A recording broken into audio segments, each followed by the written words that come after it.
Hello again.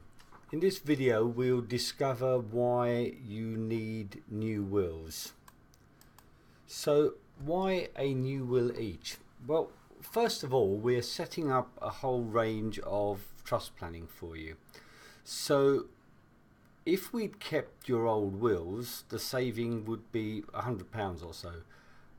Really not worth it, because the problem is that if we set up the trust, and let's just say there's a problem, very unlikely with ours, never had one to date, but if there was a problem, and quite often we find it's the way that the will is written. So a new will make sure that your will is A, properly written, but B, this will also passes the assets to your trusts. It's important that the whole plan is done under the auspices of one legal firm, because if there's a problem, we know who's responsible for the whole thing. If one firm did the trusts and the other firm did the will, and there was something wrong, you'd have legal firms arguing who was at fault, and that could have all sorts of implications on the trustees and the beneficiaries. So better a new will dealing with what we wanted to deal with, written properly, to make sure everything's being done in the best way possible. So it's all included as part and parcel of your Solidus plan anyway. We'll take the instruction apart as part of setting up the plan, and we'll make sure it's all signed off properly according to your wishes.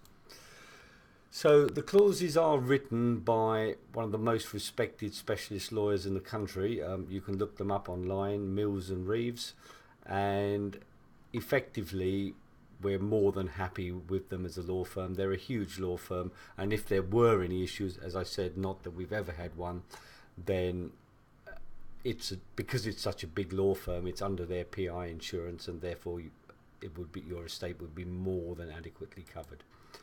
So the wills leave the assets to the trusts and on the first and second deaths.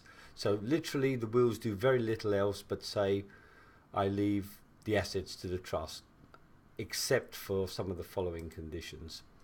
So first of all, you need to make sure that you've appointed executors, and those people will normally be the same as your trustees, which are usually your adult children, plus quite often one person from outside of the family. And the reason for that is that if you and your children are killed together in, let's say, a car crash over Christmas, we've just got to take the worst case possible, then somebody outside the family who is not a beneficiary is there as a trustee to look after the other people, to make that are still named in the trust, to make sure everything's being organised and sorted out. So the wills, really, you can make specific gifts. So it's okay to say, I leave my vintage car to my brother-in-law, or I leave my golf clubs to my friend at the golf club, or whatever. But there's small specific gifts, maybe items of jewellery, maybe something specific that one of your children really wants, that kind of thing, really, but generally small gifts. The vast majority of the assets would go into the trust. Now, gifts to charity are interesting. Now, most people know that if you make a gift and you make 10% of your estate to a charity, you have an inheritance tax saving. Unfortunately, we don't think it's worth it. If you're going to make a small gift to charity and you specify a specific amount, that's absolutely fine. We'll do that through the will. But of course, there's the risk there, depending upon the size of your asset base, that if you go into care and it ends up eating into your assets to a large degree, and then you've left a big amount to a charity, it means that they may end up getting more than your children or grandchildren, which isn't what most people want. So depending on the size of your estate, yes, we always do ask clients if they're happy to make small gifts into charity, but we usually do it as a percentage of the assets. Now, because we're doing it as a percentage of the assets and it goes through the trusts, the trustees decide on their discretion if they're going to stick with that percentage or not, depending on whether you went into care or you didn't.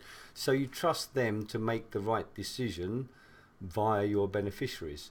The other big issue is that if you do the the money in the will, yeah, a will is public record, and therefore charities unfortunately have been known to argue left, right and centre over large amounts as to the valuation of different assets and the actual value of the asset base, thus making life impossibly difficult for your executors, simply because you wanted to do the right thing by the world and leave some money to charity.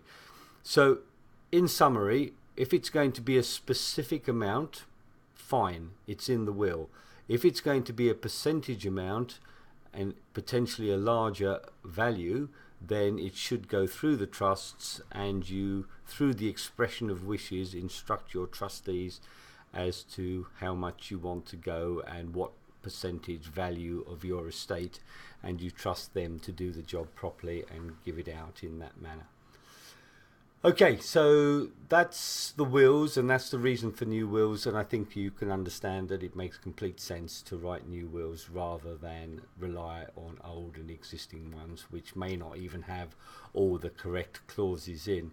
If we ever have issues within probate for clients, it's usually people coming to us for help with probate because there's a problem in the way that a will has been written. And more specifically, sometimes we even find lawyers have written their names in as the executors of the will, and once a person dies, there is no way of changing the executor, and because the lawyers have been appointed, they can pretty much charge what they want. So none of this will happen in the wills that we set up for you. You will normally name your children and one other person that you trust as the executors and trustees. Hopefully that will make sense, and that's new wills.